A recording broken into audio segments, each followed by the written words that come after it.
Yeah, so here we are. It's a Friday night here in Melbourne, and we got the light show going off. We got the train going past as well. It's the Fringe Festival, Melbourne Fringe Festival, and we've got a bit of laser light show going on. This is going for a few days, so should be interesting.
Hey guys, just back in the city again, and it's a really nice night.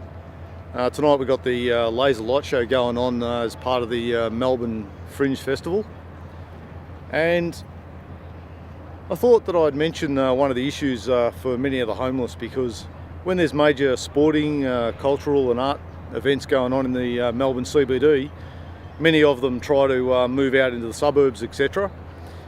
And when I was in my van, I certainly sort of went out to the suburbs and what have you. But in my first year back in a house for the first New Year event, one of my mates who was homeless, he actually asked me. He said, "Look, mate," he said, "I really don't want to be in the city tonight because there's going to be hundreds of thousands of people in the city." And I said, "Oh, mate, what do you want to do?" He goes, "Well, could I come out to your place and watch the fireworks and that from the back of the balcony?" And I was like, "Yeah, why not?"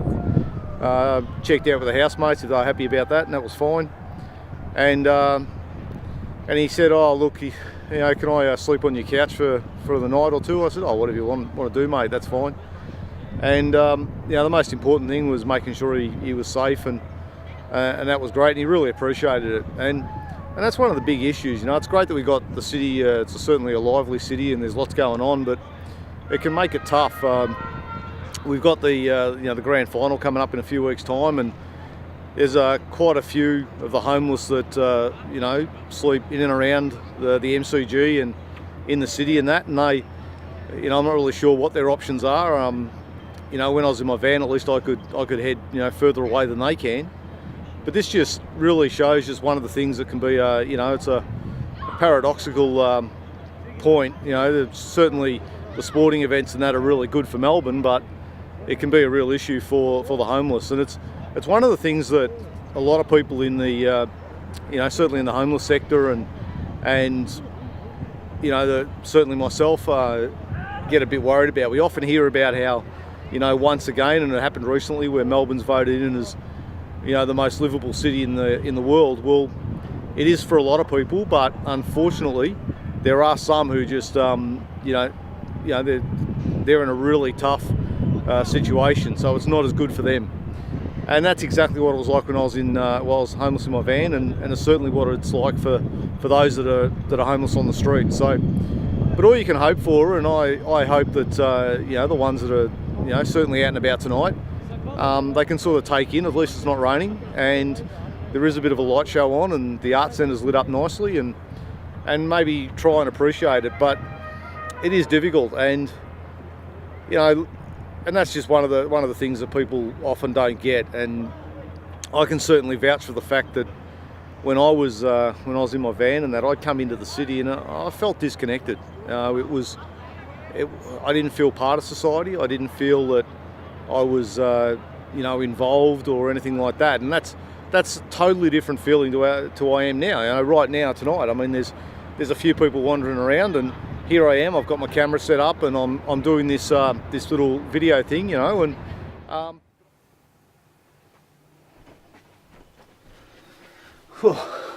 Hey guys, my apologies for cutting short that little video session up there at Burong Ma.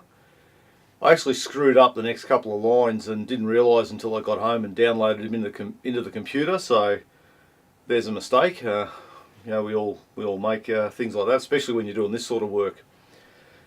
The overriding message that I was trying to convey is just that these major cultural and sporting events that are awesome for Melbourne can be a real problem for the homeless. You know, they can get pushed around by the events. If you think of the Grand Prix, for instance, which is in March, there's guys and girls that are parked down there from time to time and certainly can't get any sleep with the F1s running around, you know, and all the concerts and things like that. So that was the main thing. In terms of the overall big project that I'm working on, and I now have to say that it's one of only a couple of projects I'm working on. We've now got all the filming done bar one scene. We've got one more scene to get done, which is the opening scene, and it's got to be done right, and it's an early morning thing. I'm struggling to get people that'll come and meet me in the city at 5:30 in the morning, so but I'm trying over the next couple of weeks. I'll try and get there and get it done, and then that'll sign that off. I've got a few other things that I'm working on which are taking my focus away.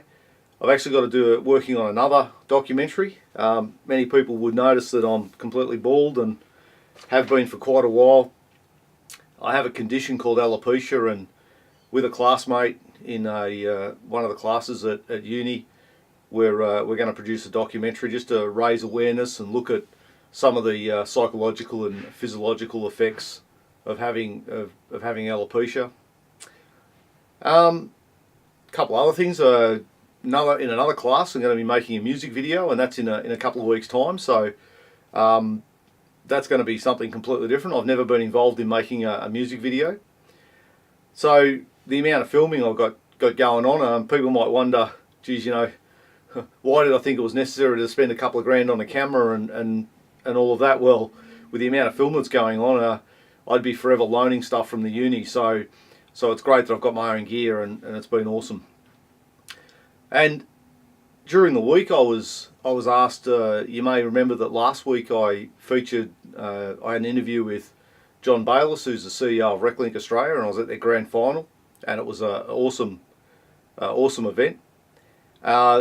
John emailed me and asked if I'd like to come and be involved in a promotional event that they're running, and it's on the website. This is their Facebook site, and it's all about trying to put some programs in to get women and girls into sport, which is great. And we were on the steps of Parliament House, and we had a number of the MPs roll through, including Martin Foley, who's one of the Labor MPs, and I was the designated video person for that. And this is great because this is exactly the type of thing I want to be involved in. So I was really happy to lend a hand to that. Here at the State Parliament House, and this is John, the CEO of RecLink, and we've got the in the background we've got the Channel 7 guys. So yes.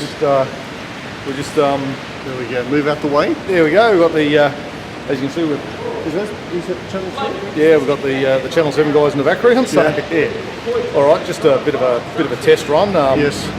So we're all here on this wonderful rainy Melbourne day to acknowledge and thank members of Parliament who have agreed to come along and promote Choctober, which is our national campaign promoting awareness and raising funds for disadvantaged women and girls' participation in sport and arts.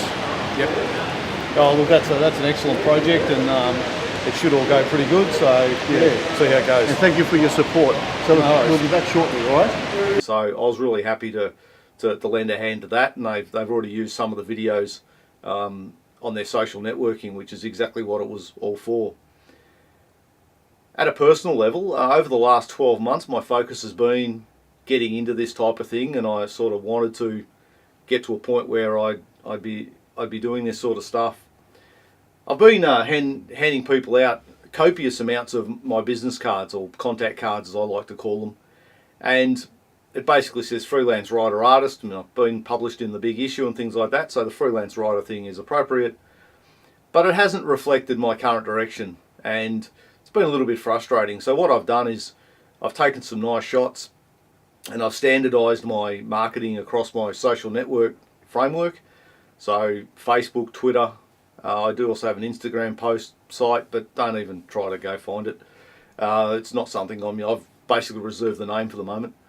But and also, like I say, business cards, and I hand out lots of them. People wonder why. One of my cardinal rules is to always have them on me when I'm out and about. I can hand out 20 in a week, and certainly with all the contacts and getting film projects up and running and different things and what have you, it's going to be important.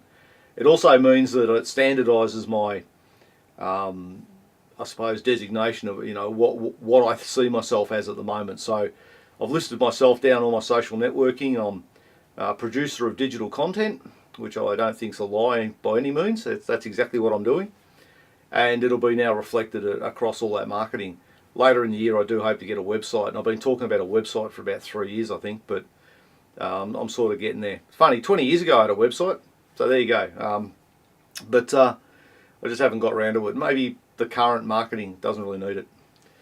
Anyway, that's about it. I do hope to do that equipment list and run through exactly what I've put together and where it's all at.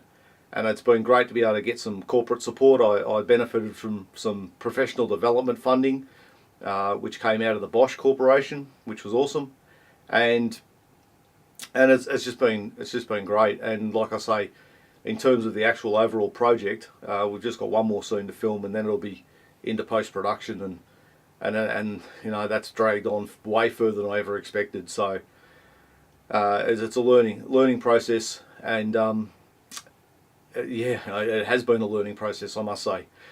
Anyway, guys, that's it. Certainly.